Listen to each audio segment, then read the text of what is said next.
Hey everybody, welcome to Garden Party. This is the new virtual series from the Southern California News Group, and we're here to give you tips and tricks and insights into getting the most joy and productivity out of your gardening experience, and also help you find a community of like-minded green thumbs, or wannabe green thumbs in my case. I'm Sam Dunn. I'm the Senior Editor of Special Projects here at SCNG. I want to say thank you to our Reader Reward subscribers and to all of you who've made our ongoing virtual program so popular. By the way, if you're a Reader Reward subscriber attending today, you're automatically entered to win a $100 gift certificate to Home Depot. Now it's my pleasure to introduce your host for Garden Party, SCNG's beloved syndicated columnist and author of Frumpy Middle-Aged Mom, Dispatches from the Front Lines of Motherhood, my friend, Marla Jo Fisher. Hey, Mar. Hi, everybody. So listen, it's a little bit of a bizarre choice to have me actually as the host of this event. I think they did it on purpose because I have a black thumb and I'm really sad about it. I do have a black thumb. I've seen your lawn, honey. Good luck with this. All right. I'm gonna head out for now. You know, if we all get bored, then I might ask Joshua if there's any reason why I have bizarre patches in my lawn. But anyway, I'd like to introduce Joshua Siskin. He is a columnist for the Daily News and also for the Southern California News Group. And he's like a genius, and he knows everything about gardening, and he has a long background that, if I can find it here, I'm going to read it to you. Okay, he holds a master's degree in horticulture from UC Davis. And, you know, UC Davis is where they have all the animals and, you know, all the smart people who know about that stuff. He's also been landscaping gardening practice instructor for the Los Angeles Unified School District and UCLA Extension, and owned his own landscape managing company. And maybe I can get him to come over and look at my yard, because yikes. He's written a book, too, called Green Plants Under Smoggy Skies, a guide for the Los Angeles gardener. And he's also a licensed psychotherapist. So maybe he can work with me and explain to me why my entire family was gardeners and ranchers and farmers. And I have this, which he just told me is my only plant that I have in my entire house. And I was just informed by Joshua that it's a money tree. And obviously there's no money coming off this tree right now. So anyway, thank you for being with us, Joshua. And I know you have a lot of good stuff to share with us. So let's talk about Gardening 101 for sad people like me, or anybody who just wants to laugh at us. Okay, go ahead. Right. So, yeah, there's so much to say that who knows where we should begin. I like to say you're always a beginner in the garden, because every time you go to plant something, the situation is slightly different. The weather is different, the soil is different, the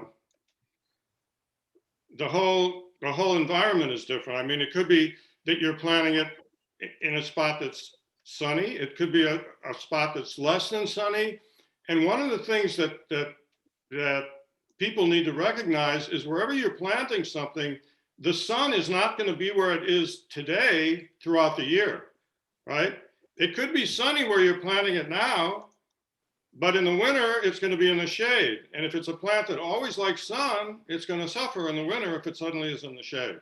So you really have to have a feeling for how much sun and how much shade the plant is going to get. That's probably the first thing you need to focus on. And you know, I learned that the hard way, Joshua, because I planted some spinach and lettuce in my front yard, and I thought maybe for once in my life I was going to be successful. But what I didn't realize is the tree in front of my house was going to be full of leaves, and, you know, there wasn't going to be any sun at all. Yeah, exactly. So that was a big fail. Yeah, so that's a good point. You make that point beautifully. Yeah, you plant under a tree with no leaves, and it looks like it's a sunny location, and suddenly it's a shady location. So you really have to, it's almost like you have to go a whole year before you really can understand the sun and the shade in your garden. And another thing along those lines is, if you move into a new house, you have a new yard, don't do anything for a year, because you never know what might be in the ground in terms of bulbs and other plants that could suddenly appear, and you don't want to start digging things up, because you could take something out that you wish you hadn't. So, but Yeah, so, the basic, when we get, after we talk about the amount of sun and shade a plant needs to get, the next thing would be the soil. The soil is really the most important aspect when it comes to the culture of a plant. Because if the soil is not good, nothing is going to work. And in order to build the soil, the easiest way of doing it is by mulching. And this is something people don't understand because they think they have to spend money in order to have a beautiful garden, but the opposite is true. What you do is you find a tree trimmer in your neighborhood and you tell him to unload his tree trimming debris, which is usually mostly wood chips, onto your driveway. As long as you have a couple of people, hopefully maybe your children or some friends, you could do, your neighbor and yourself, get a big load of stuff and you wheelbarrow it into your yard and you put it around all your plants, or even before you plant. You put this stuff on the ground, and as it decomposes, it's going to fertilize the ground, right? All the nutrients that are in that tree trimmer's truck are going to nurture the soil. And if you do nothing but mulch your ground for a number of years, you will never have to fertilize, and you will have a constant release of nutrients into the ground that will keep your plants healthy. And the other benefits of mulch are that it keeps the water in the ground. It should be 2 to 3 inches thick, so you won't have, there'll be less water evaporating from the soil. There'll be weed control as well. And so you really are realizing a lot of benefits by keeping that layer of mulch on the ground at all times. And like I said, it's free, doesn't cost anything. So Joshua, let me ask you, because how do you know if your soil is any good or not? Okay, that's a great question, Marla. Great question. You know how you know? If you put your shovel in the ground and there's any resistance, the soil isn't ready to plant. You put your shovel in the ground and go, right? And you say, oh, brother, it's like you need a pickaxe or whatever. Then you know you've got work to do. And I'm not saying you can do this overnight. People say, but because the mulching is going to soften the ground eventually. So when you put your shovel in, it's going to go right in. But if you want to you want to plant tomorrow, right? And the mulch hasn't broken down yet. So what are you going to do? You're going to get what's called soil amendments, okay? Now, soil amendments can be purchased at any nursery, right? Or home improvement center, or you can make it yourself. It's called compost. Compost is from a French word that means mixture. What kind of a mixture? It's a mixture that's 50% green material, what they call, and 50% brown. Green is fresh, brown is decomposed. Okay. So green. Sorry, I got a dog going crazy here. I'm going to step away for 1 sec. Go ahead. Anyway, so green would be grass clippings, trimmings from your shrubs, but also your kitchen leavings, things like fruit peels, vegetable peels, anything from your fruit and vegetable leftovers, right? As well as coffee grounds, eggshells, and then things like you don't want to put meat, and you don't want to put dairy products, but anything that's from the vegetable kingdom that's left over in your from your kitchen table, you want to put in your compost pile. That's the green stuff. The brown stuff is stuff like fallen leaves. Could be newsprint that you shred. Could be straw. It could be I don't know. Just about any kind of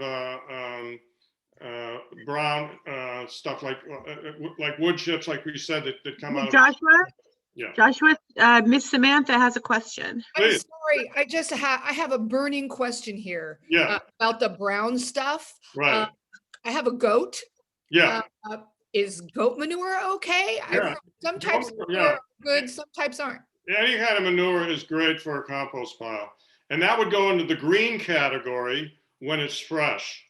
If it's old manure, then it goes into the brown cup. See, what we're really doing, we're getting a mixture that's half nitrogen products and half carbon. Okay, so the fresh products have a lot of nitrogen. The more aged have carbon. So fresh goat manure is nitrogen. As it gets older, it's carbon. Okay, because the nitrogen is used up. It breaks down. Okay, so yeah, goat manure is fantastic. And speaking of manure, any kind of animal manure is really good, but that is animals that are vegetarian.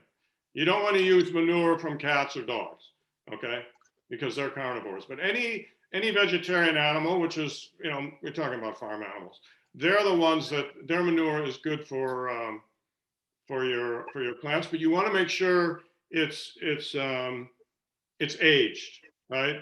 Because fresh manure can burn your plants because it's very hot. When we say it's hot, it means there's a lot of nitrogen in it. But as it ages, then it becomes more compatible with your plants. Because when it comes to fertilizer, you want slow release, right? Just like it is in nature, right? The floor of a forest is a perfect soil environment because the leaves are always decomposing and they're enriching the soil, and then the plants are fed, or the trees are fed. And that's really what you want to get going in your own garden. So listen, with the compost, I know at one point my city was actually giving away free compost bins. I mean, could you just use any old trash can or something, or how? I mean, what do you do with that? I'll tell you about the compost bins. Well, there are a couple of types. One of the essentials for composting is that there's oxygen in there, okay? Because there are aerobic and anaerobic bacteria. The aerobic bacteria are the good ones. They're the ones that break down the materials that you put into a compost pile. So if you've noticed, there are a couple different types of composting bins, but often you'll see there are slats in them, right? And those slats are meant for oxygen to get inside, or you might see like a tumbler, and the idea is that when you rotate it like that, you also bring oxygen into the compost. And the other point is, if you just make a compost pile in your yard, you want to have a fork that you turn it over continuously, because by turning it over, you also bring oxygen into it, and that oxygen is vital to feed the bacteria that break down the material that's in the Okay, can I ask you about, so once we got our soil going, right? Once our soil is healthy, Right. then how do you actually plant something? I mean, like, you dig a bigger hole, or like, how deep do you plant it? The kind of hole that you want to dig is a satellite dish. Okay. We're talking about containerized plants, right? We can talk about planting seeds in a moment if you like, but most of the time we're buying something in a container. I'll tell you the reason. So a satellite dish, it means the depth of the hole, or the depth of the satellite dish, is the same depth as the root ball that you take out of the container, right? You're taking out a plant, right? The root ball is that block of soil, right, that surrounds the roots. Okay, so if my block of soil is this, right, has this depth, this is going to be the depth of my planting hole.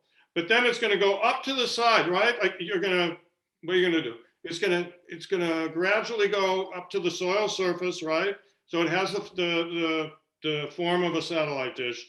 What is the reason for that? And ideally, it should be 3 times the diameter of the root ball, right? So if I'm holding a root ball that's let's say 4 inches in diameter, then my satellite dish is going to be 12 inches in diameter. And let me tell you the reason for this. The roots that really matter in a plant, and I don't care if you're talking about redwood trees. If you're talking about lettuce or redwood trees, the roots that matter in a plant in terms of its water and nutrient uptake are in the top 2 to 3 inches of soil. So you want, when you do this, you don't care about the roots going deep. The roots that want to go deep are going to find their way, right? That's like the insurance policy of the plant, so that when there's not enough water on the surface, then the deeper roots can mine the water. But for everyday purposes, the roots that matter are in the top 2 or 3 inches of soil. So by doing that satellite dish, what are you doing? You're saying, you're encouraging the roots just underneath the surface to grow out. You want lateral roots when you plant. You're not thinking about depth. You're thinking about horizontal development of the lateral roots, because they're going to be the ones that take up the water and the minerals. Okay, so that's how far apart you need to plant them? So it depends on what you're planting. If you're planting, I mean, you want to make sure that your plants have enough room to grow. So again, it depends on what you're planting. If you're just planting little tiny packages of flowers, it's, they're not going to need the same room to grow out, right? I still like the idea of a satellite dish, but, and again, it depends on how good if your soil is really, really soft and really, really friendly to plants, then it's almost like no matter what you do, it's going to work. The satellite dish is like, maybe the soil isn't perfect, okay? And so it's going to be even more important to encourage those lateral roots to grow out. But if you're talking about distance between plants, you really need to research and see what is going to be the girth of that plant, what is going to be the width that plant is going to grow at maturity. Because what a lot of people do, this being Hollywood and all, they want an instant effect, right? So they pack things together. And then a couple years down the road, they have to take out half the plants because everything is growing together. But all right, sorry, go ahead. I wanted to ask you, because one of the things that you've said is that you should plant vegetables in raised beds. Right. So what that means, those those wooden things that you build or that you buy or whatever. Right. And how do you do that, and why do you do that? Is it just because it saves my knees, or what? Actually, that's one of the reasons. Okay. No, seriously. But they say that they say that gardening is a religious experience because you spend half the time on your knees. But yeah, either you're weeding or something. But as far as the vegetables, so here's the thing about the vegetables in the raised beds. First of all, when you're growing vegetables, it's very important. Speed is important. What do I mean by speed? The plant has 30 or 60.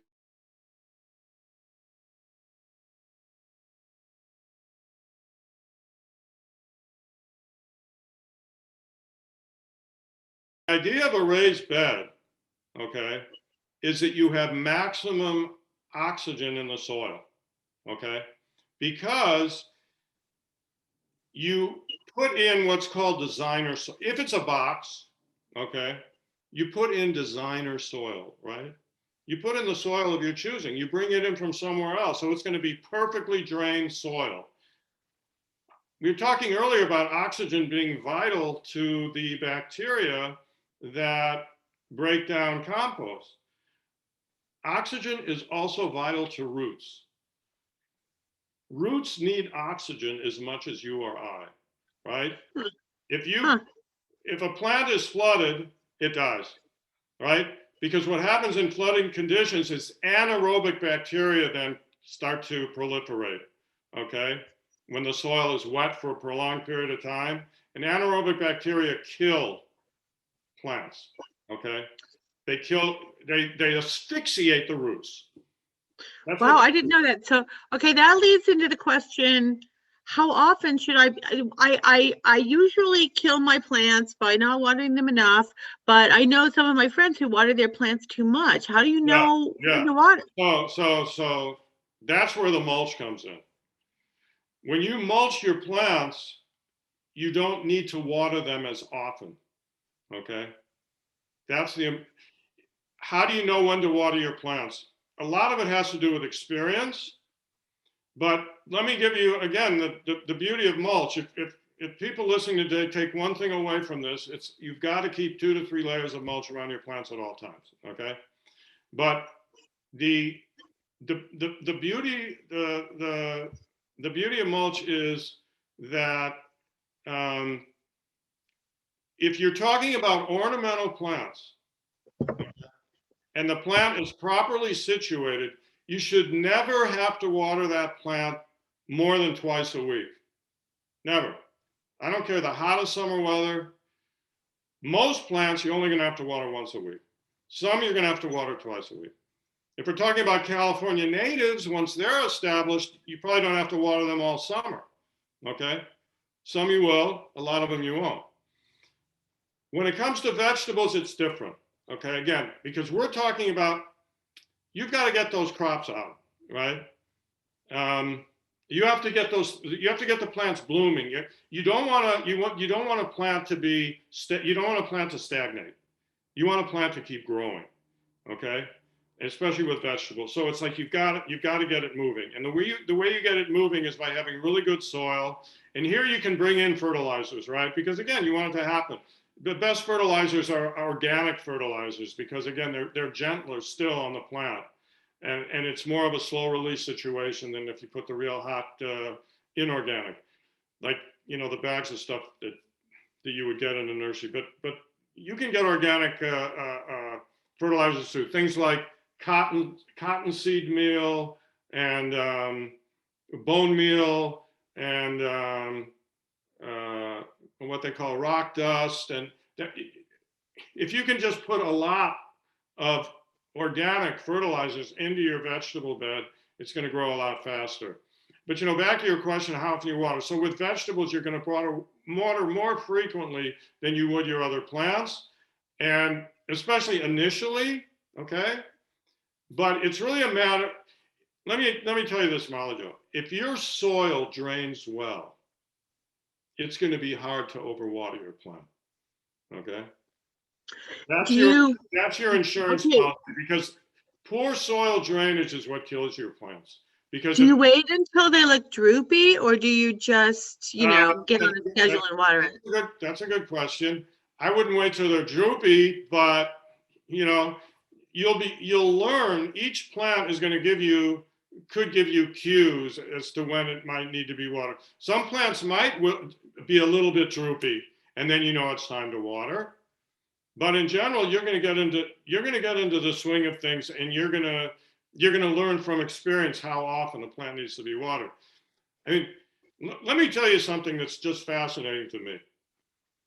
If you look at the history of agriculture in Southern California, and you go back to before there were sprinkler systems, they were growing strawberries and watermelons and all kinds of fruit trees and many kinds of vegetables with dry farming.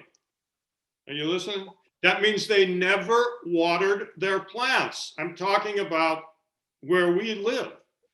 And you say, how is that possible? Well, the way they did it was they planted very early, okay, before the winter rain. And after the rain came, the plants flourished. And they used a lot of mulching, and they made sure that the soil was plowed up well so it drained. Okay, but I checked in the ag bulletins from like the early 1900s. Okay, and they were growing watermelons. You say, wait a minute, don't watermelons need a lot of water? If you plant at the right time, which is one of the principles of gardening, by the way, certain things have to be done at certain times. If you plant at the right time and you benefit from the winter rain, you can You can grow things without having to water at all. And that probably comes to a shock to people. They say, well, how can that be? But a lot of it has to do with timing and mulching and praying, I guess. Okay, well, let me ask you this. All right, so when you're talking about timing, obviously it's too late to plant before the winter rains, but if I want to, like, let's say for the sake of argument, I was going to try this year not to kill everything, and I wanted to, plant some zucchini or whatever. Should I be planting them now or what? Yeah, you can. I'm sort of taking the extreme case because when I was reading about this, my jaw was dropping. People are growing peach trees and apple trees, and they never ever water the trees. All they watered them, they were only watered from winter rain. And you say, well, that doesn't make any sense. It's just to illustrate the point that we do overwater. That's what I'm trying to say with that. Okay, But let me ask you. you can plant now, Marla. Absolutely. I mean, you're going to have to use a hose. And one of the things I tell people, though, is never use a hose without an attachment. Because an attachment, like a fan nozzle, or, you see these attachments that's like it looks like a pistol, but it has different settings, okay? So it's like a shower head, so whenever you water, you want to water gently, okay? Because if you water too strong, you're going to erode the ground around the plant, and that's not a good thing. So you want to water gently, but yeah, you can plant now. This is something that I want to know, okay? What are the most idiot-proof plants? Like, let's say I want to try to grow a garden this year for the first time. What can I grow that I will not screw up? Radishes are one thing. Okay. And another thing is tomatoes. Everybody grows tomatoes because, I mean, look, they have to have a certain dose of sun, right? And they need some wind, a little bit of wind. People may not know this, but tomatoes actually are wind pollinated. Okay, so there has to be a breeze, right? That's all that's really necessary. There's a little bit of a breeze, and then sun, good sun. I would say at least 4 hours of unobstructed sun. 6 would be better.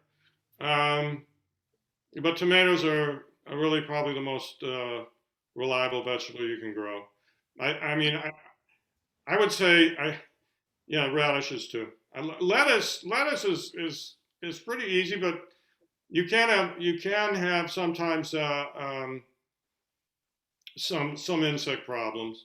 But yeah. Yeah, and what about bugs? Because I did grow tomatoes one year, and holy cow, like between the bugs and the snails, I was lucky if I got a tomato. Okay, so when it comes to, first of all, I've got to say something about snails because I think this is one of the most fascinating things that's happened over the last few years in Southern California. I don't know if you've noticed, snails have virtually disappeared from Los Angeles. Really? Wow. Orange County too, yeah. I don't know if you've seen any snails lately. You might wonder, gee, I wonder, have I? Here's the reason for this. It's a fascinating thing because I investigated it. In fact, I wrote a column where I asked people, somebody wrote in saying they hadn't seen snails in a long time. And then I noticed, gee, I haven't seen them either. So I sent out a query. I said, tell me, are you seeing snails? And I got about 35 letters from people saying, no, they didn't, except for a couple notable exceptions. But this is what's happened. There's been an explosion of urban wildlife. Squirrels, opossums, skunks, and rats. And they all eat snails. Wow. So the snail control business is virtually gone. And when I initially thought it was because of water rationing, right? Because you can only water 3 days a week in most places in Los Angeles County. I don't know, I think Orange County too. Although I got a letter from Irvine where they said, no, they've never had water rationing there. And in Irvine also, there are no snails. Okay. So then I started thinking, yeah, it's the urban wildlife. But here's the interesting point. I got a letter from Rancho Palos Verdes where they said they'd never had more snails. And also from Leisure World and Seal Beach. Same thing. So I asked both these people, I sent back, I said, do you have coyotes in your neighborhoods. And in Leisure World, believe it or not, there are coyotes. And next to Rancho Palos Verdes, where this particular individual lived, they lived near a slope, and they said, there are a lot of coyotes. And I said, have you seen opossums and raccoons and squirrels? And they said, come to think of it, we haven't seen them in the last years. So the coyotes eat, because the coyotes were eating the other wildlife, there was a proliferation of snails. Wow, that's fascinating.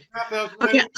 So I'm that's just a side point. So the snails you don't have to worry about. Okay, in terms of insects, in terms of insect pests, first of all, you should know that 98%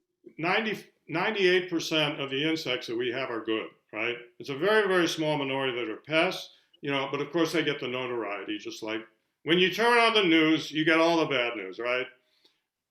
Even though most news is probably good. Same thing with the insects in your garden. The vast, vast majority are good. There are a few that are not good. One of the ways you kind of immunize your plants against insect pests, you don't actually immunize your plants, I said immunize your garden, is to plant those species that attract beneficial insects. See, there are beneficial insects that eat the problematic insects, okay? They either eat them or they parasitize them.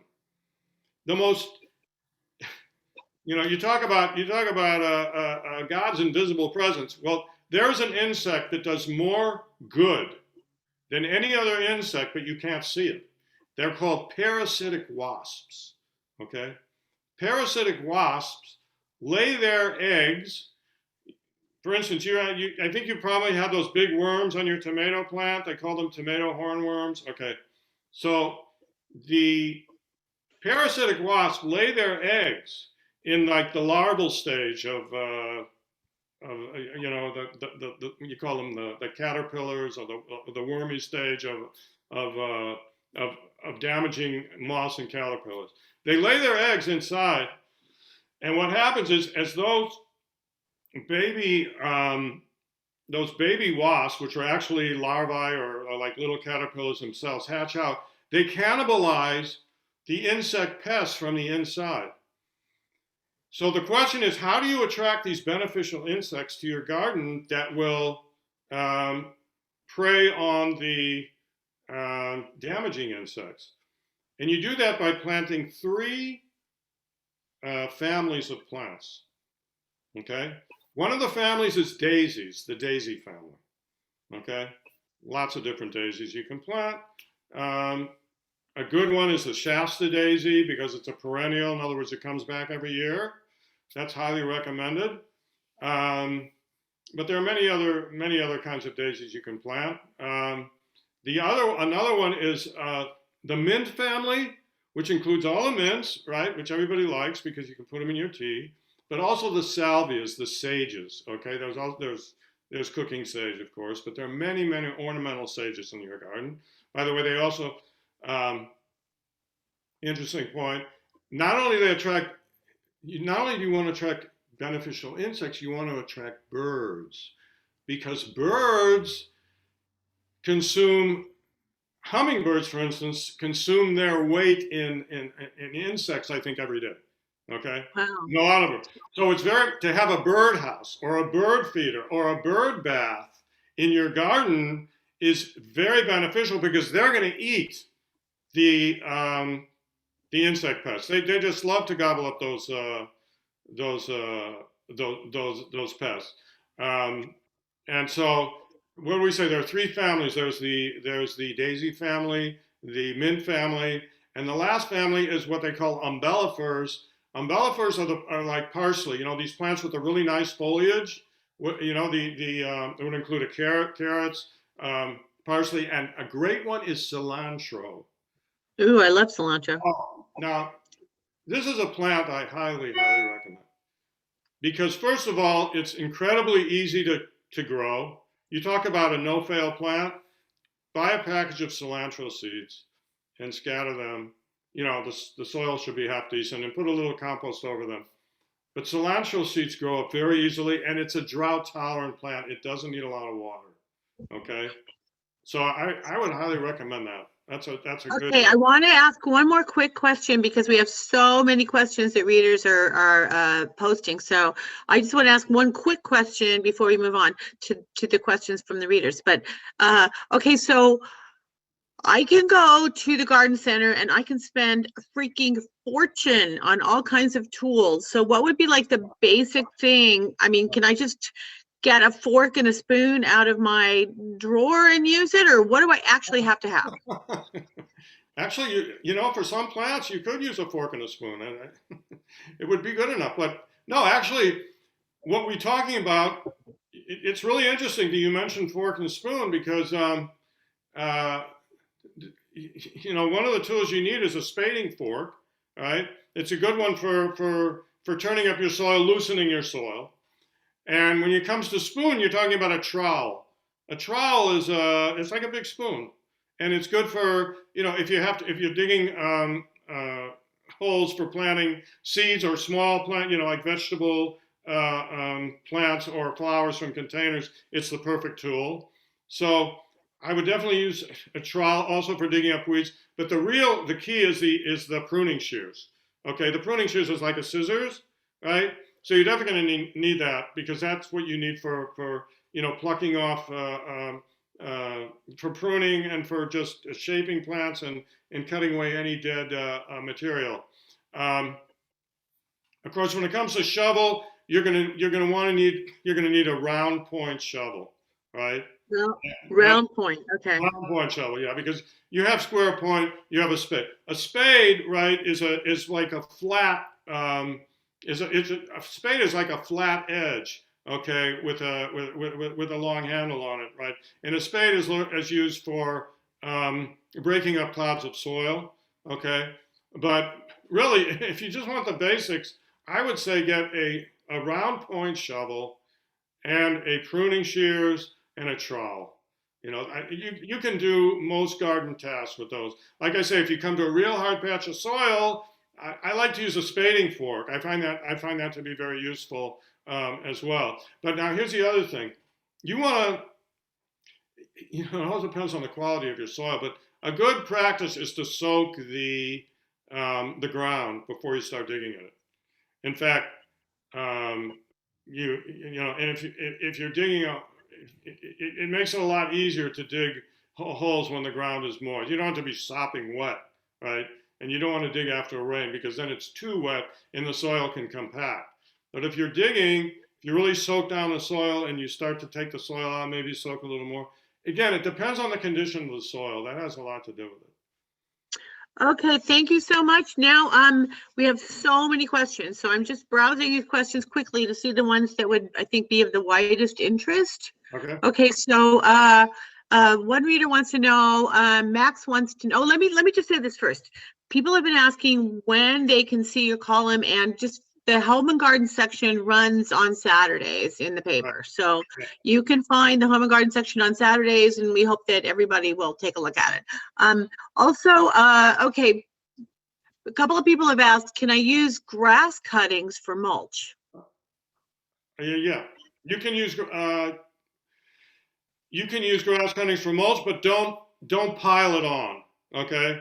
Because if you pile it, it creates an anaerobic situation again, and what happens is it's going to start to stink, right? When you have thick grass piled up, again, because there's no oxygen in there, you get decomposing bacteria, and decomposing bacteria stink, and it's just going to be a hot mess. So yes, you can definitely use grass clippings as long as you spread them, so they're not piled up, so they're not thick. It's not a problem. Yeah. Okay, how do you know when compost is ready to use? That's a very good question. First of all, you can use compost in different stages of decomposition, okay? Well, especially for mulch. If you want to use compost for mulch, when it's, in different stages of decomposition, that's fine. You'll know it's ready when you have this brownish to, I'd say, deep brown to black, substance that it tends to be, it's crumbly, but it's also, it's kind of like, I almost want to say pudding-like, but pudding makes it sound too thick. It's sweet smelling. That's one of the characteristics. You're going to know because you're going to pick up this stuff. They call it black gold because it's because of its value. But you're going to know by the smell and by the consistency. It's going to be a little bit, I want to say a little bit pasty maybe, but you're going to know by the feel of it once. Really, the color will tell you a lot. The blackish color that you see, dark brown, the blackish color you see, that's really going to be the sign that it's ready. Okay, Maria wants to know, she said she bought chili plants from Costco, but she doesn't know where to plant them because it says full sun. She says, I have an area that gets full sun, but it's near our air conditioner. Would this cause problems? It's near the air conditioning unit. That's a good question. I would say probably not. It depends if there's, I don't know, is there condensation from the air conditioning? Because that would be a problem. Because, chili peppers are not going to want to be constantly moist when they're growing. So my concern would be the condensation. If there's condensation dripping there, you don't want to do it. If it's just air, I don't think, whatchamacallit, a condenser for an air conditioner, I don't think that's going to be an issue. So, okay, so Charlene wants to know, I'm having trouble with my compost bin. I've had it for 3 years and I have not had any mulch from a grass and leaf mixture. What am I doing wrong? She said it's made out of grass? She said it's grass and leaves, yeah. Okay, and it's in a compost bin and it's not breaking down. Okay, so there are two things. One, and this I should have mentioned earlier, you have to keep the compost pile moist. Okay, there are two conditions for speeding up composting. One is moisture and the other is oxygen. So you have to regularly stir that pile. You have to stir the pile, okay? I don't know if there's enough oxygen getting in there. Like I say, sometimes they have slats, but you really need to turn it upside down. And the other thing is to put some moisture, not soak it, but the bacteria, in order to thrive, they need moisture and they need oxygen. But let me tell you something, eventually, I don't know how much time you have, eventually everything is going to turn into compost, right? Even if you do everything wrong, because that's the end product of decomposition of vegetable matter, right? The end product is compost. Do what you will, but it depends. Is it going to take a month or 2 months or a year or 2 years? That depends on your, keeping it moist and keeping it turned over. And you want to make sure that, that the green and the brown are balanced. Because if there's too much brown, it's not gonna decompose as quickly. You can put, there are products you can put in to speed up a composting that contain the bacteria, okay? So you put that bacteria into your compost pile and that helps speed up the process too. All right, so Stephanie wants to know, how can she keep squirrels and possums from eating her oranges and tomatoes? Okay, so the only way to do that is to put some kind of netting over your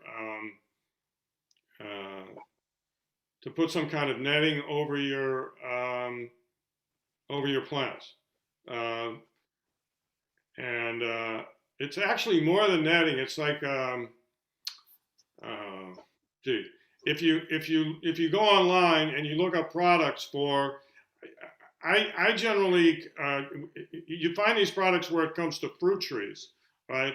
It's like a transparent, it's a netting, but it's a very fine mesh, okay?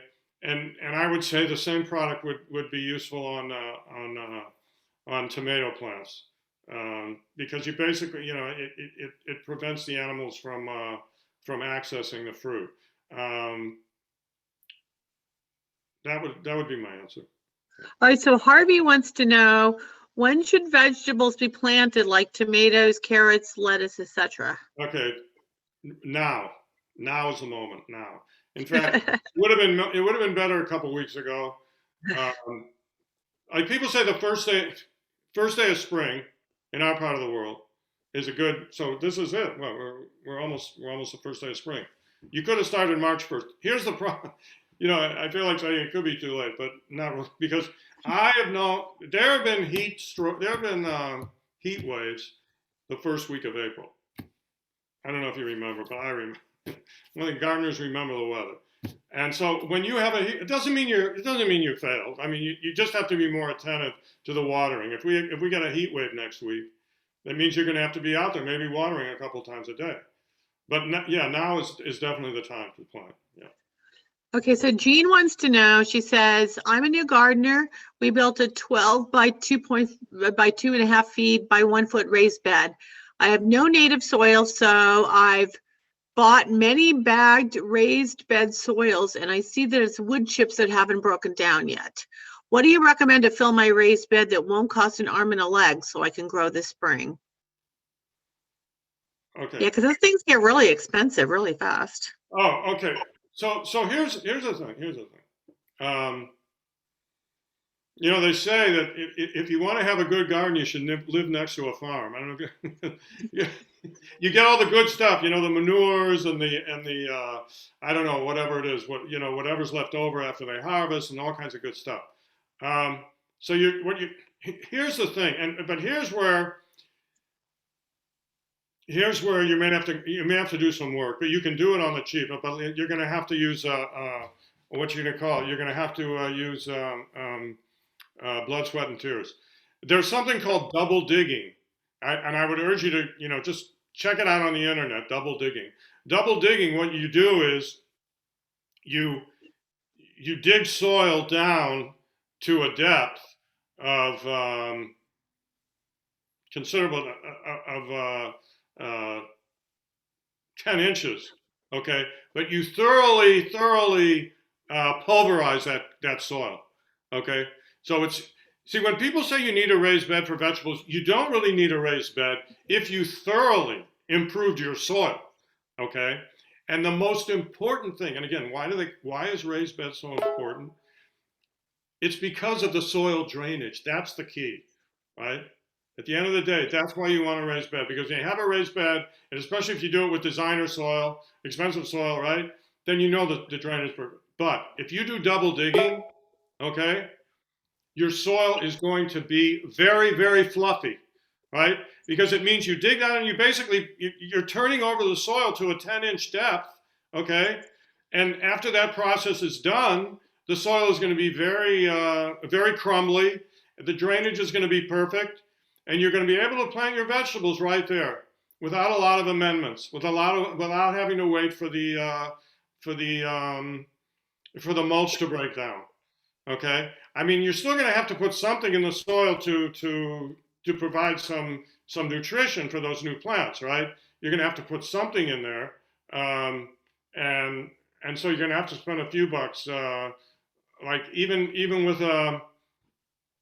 I'm trying to think of the least expensive thing, but there's something from Kellogg's called Amend that I highly recommend, AMEND. And what it is, it's compost, but it has rice hulls in it. And rice hulls also improve soil drainage. But by using a product like that, it will go a long way. Okay, thanks. Paula wants to know, she said, a friend gave me marigold seeds to plant around my tomatoes this year.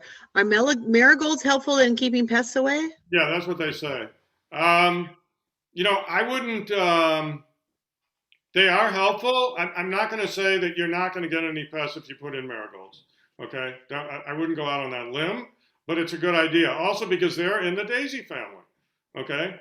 And anything in the daisy family does attract beneficial insects, okay? But in addition to your marigolds, I'd also plant a couple of salvias, sages, and something like parsley or cilantro, okay? So you have the trifecta of the beneficial of the plants that attract beneficial insects. So also speaking of parsley, Robin wants to know, okay, I just lost Robin's comment. She wants to know about growing parsley, if parsley and rosemary are easy to grow. Oh, well, again, if you buy the plants already growing, that's the easiest way to do it. If you want to plant it from seed, it's a little bit more challenging. You have to make sure that the seed bed is really, that the soil is just perfect, and you know, you just you want to be you just want to be a lot more solicitous, right? You're gonna have to come out there every day and take a look. But I'm so glad you mentioned. I mean, the idea of growing from seeds.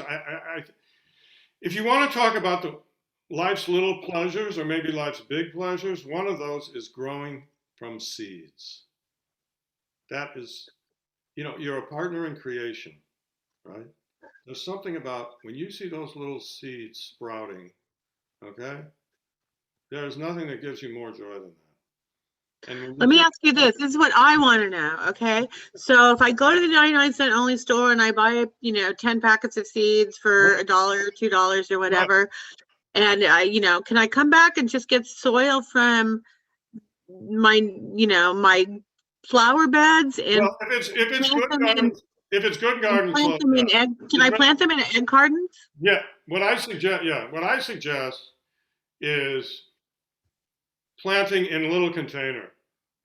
Like if you have leftover plastic containers, maybe from when you had, when you bought flowers of it, those little, they call them like 6-packs, those little, those little cells or whatever, or even a small pot, little small plastic pots. Put the seeds in there, right? And let the seeds sprout in there, and then put them into the garden, because seeds need a controlled environment, to grow. By the way, you mentioned carton. That's a great idea. Take an egg carton, right? Put your really good soil in all the different cells where the eggs were, and plant a couple seeds in each one of the in each one of those cells, right? And then as they start to develop, then you can pluck them out and put them in your garden. It's not to say you can't do it in your garden, but people, especially if you're just starting out, I think it's sometimes easier to do it there and then move the seedlings once they get started. And I agree with you. I think it's actually really fun. I put them in my kitchen window, right? Yeah. And then I can watch them grow, and it's so exciting to watch them grow. I don't kill them until later. Right. So, I agree with that. I think just, if everybody in the world planted a few seeds every day, there would be world peace. Because all you want to do is sit around watching your plants grow. I mean, how could you think of, anything else? Meanwhile, while I look at these, I have another question, which is sprouts. Sprouts are so good for you. Right. Now, the more I read about how good sprouts are for you, Yeah. But holy cow, if you go and buy them at Whole Foods, they cost a fortune. Is it easy to grow sprouts? Yeah. You can grow alfalfa sprouts, broccoli sprouts. You'd be surprised. A lot of different vegetables that we grow can be eaten as sprouts. Yeah, it's not difficult to do at all. Yeah, you can grow alfalfa sprouts. It's not a problem. Do you just grow them in? Would I just grow them in like a jar on my windowsill? You can do that, absolutely. Yeah. Okay. All right. So Mary Louise wants to know, my cilantro always bolt before I can even pick it. The same with dill. Maybe you want to explain what bolting is. Bolting means that a plant goes to seed. Okay, it flowers and goes to seed. So, but cilantro, you pick the leaves, right? You don't. I don't understand. She said it bolts before she can even pick it. Oh, so she doesn't know what to do. She doesn't know how to. Because just keep an eye on it. I think you should be able to, it should be leafing out before it bolts. Just keep an eye on it and make sure you're harvesting those leaves before it starts to flower and set seed. Well, listen, that is fantastic. I want to jump in. Hi, guys. I Hey, just want to jump in before we wrap up and ask you, Joshua, about, since it is St. Patrick's Day, right. any St. Patrick's Day plans to Oh, share? yeah. Oh, thank you. Yeah. Thank you for that, Samantha. So just quickly, the strawberry tree is a tree. It's actually native to the Mediterranean, so it's very, compatible with our climate, which is a dry, basically dry climate, winter rain. But what's interesting, the most northern point that the strawberry tree grows is the northern part of Ireland. Okay, so that's the Irish connection, and you can actually make what they call strawberry tree crumble cake, even though the fruit is not particularly delicious, but it is edible. Okay, then Irish bells. It's called Irish bells because the bells are green, right? But curiously enough, that's a fantastic plant for our gardens because it's native to the Middle East, and it's an annual. It's really a crime that nobody grows this plant. You never see it in nurseries, but it's not. So it's an annual, but it drops its seeds and it reseeds. And you can find this plant if you go on. You could order this anywhere from an online vendor that's selling seeds. So it's a plant to keep in mind. And then the shamrock, right? The shamrock is generally considered to be this plant, which is called three-leaf clover, trifolium repens. And this plant makes a fantastic lawn substitute. Why? Sometimes people see it growing in their lawn and they take it out. They think it's a weed. It's not a weed. First of all, it's a legume. A legume is like a plant that makes its own nitrogen in the soil. Like anything, you're talking about beans of any description, beans are legumes, right? And so you'll never have to fertilize it, okay? It makes its own nitrogen. And the other thing that's beautiful about it, the dogs, dog urine kills grass, right? You don't have to worry about that with your clover. If you have a lawn of clover, I don't care what dogs will roll around in it. They love it. And it's just a fantastic plant because it's very beautiful. It has white flowers. I'm sure you're familiar with it. And now we come to the four-leaf clover.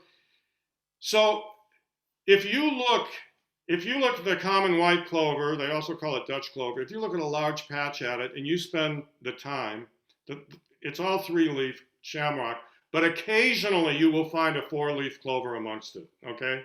If you look really carefully, you will find it.